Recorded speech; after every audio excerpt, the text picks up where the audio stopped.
parents, and churches and faith-based organizations helped us to recruit more foster parents. So this is the kind of partnership that I believe is important for whether you're looking at after-school programs and meeting the needs of our young people, or whether it is addressing other problems as foster care and employment opportunities. All right, question number 3. How can we use existing dollars at the federal, state, and local levels to create greater access to quality after-school and summer programs? Well, first of all, whenever you look at our school programs, I think it's important that we recognize that we've been able to expand pre-K education in Arkansas. And that's important to give everybody a fair start as they enter school. Whenever you look at the national statistics, you know, we rank at the bottom on a few categories. But we also, I believe it's 8th in the nation in access to pre-K education. And that's pretty good whenever we have that access. Whenever you look at child care for those that are below, I think it's 200% of the federal poverty level, we had a waiting list of those that needed that kind of assistance because they needed to work. They needed to make an income, but they also needed child care and they weren't making enough. There was a waiting list. We have eliminated that waiting list. And so we want to continue to partner. We want to continue to address and try to bring down and make resources available for our local communities to address these needs in partnership with our churches and our community leaders. All right, thank you, Governor. Next session will be in reference to healthcare questions. Today, 96% of children in Arkansas have health coverage, largely due to Our Kids First program. Up to 300,000 adults have access to affordable health coverage because of the state's Medicaid expansion program, Arkansas Works. Question number 1, how will you protect health coverage for children?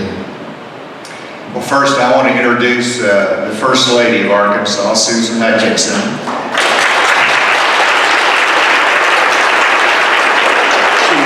She's first a mother, and let me tell you, if one of our 4 children was hurting and needed care, she'd break down any door to get that done.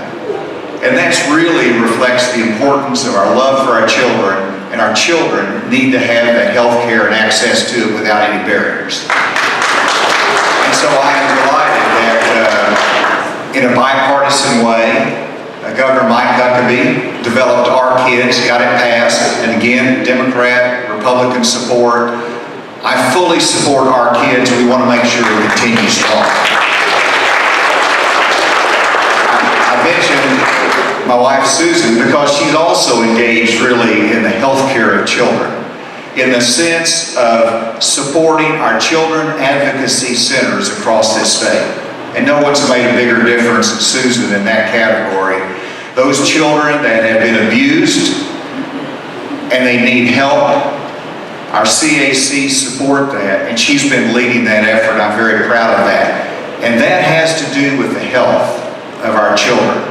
And so we need to continue Our Kids. We need to protect it. We need to continue to make sure that that health care coverage is always available for our children.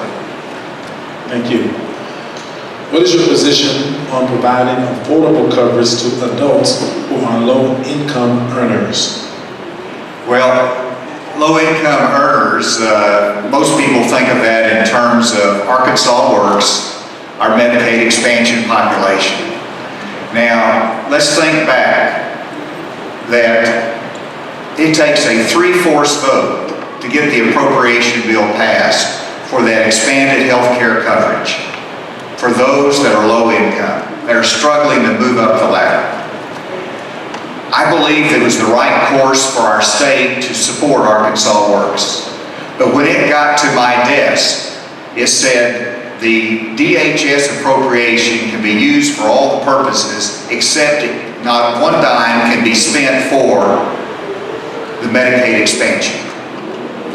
I vetoed that, a line item vetoed that legislation, sent it back, and they brought it back to me with coverage for the Medicaid expansion population. That was political risk.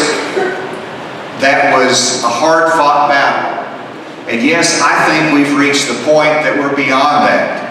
I think it's going to be easier in the future because we've reformed it, we've strengthened it, we've proven its worth as well. I think about Haley Stewart, who went on Arkansas Works in January of 2017. She was going to school, didn't have insurance, and needed it. She got her education. She now has a job, and she's making too much money to be on expanded Medicaid. Is that not right? And that's what it means. And so I have supported, I have fought for it. We'll continue to try to make sure that those that are in need of health care as they try to move up that economic ladder, we can give them some help. Thank you, sir.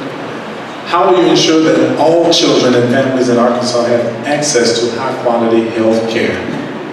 Well, this is a broader question with not just those that are underneath the poverty level, but all families need to have good access, whether you're in a rural area or an urban area. And first of all, I think it's been very helpful to have telemedicine that allows us to utilize technology to get more sophisticated medicine to our rural areas and treatment. Secondly, I'm delighted with the osteopathic schools that are in operation in Fort Smith and in Jonesboro, designed to bring this physician community to the rural areas of our state because we're expanding the education of physicians with the purpose of getting that improved access to the rural areas. And so we need to continue to look at the cost. And I was delighted that Arkansas is really setting the curve in trying to reduce the increase in insurance coverage, trying to make it more affordable. But I also believe in employer-based insurance. And so we've talked a lot about Medicaid and expanded Medicaid for the poor population. We also worry about all those families that need to have access to it. And I do not want to have a world that only has government insurance, health insurance. I want to have a world also where somebody can go out and get a job and they can have an expectation that an employer is going to help them have health coverage. And so that's an important part of the equation as well. And so the jobs, the employer-based insurance is something we want to continue is strong and viable and a part of the mix in our country. All right, thank you, Governor.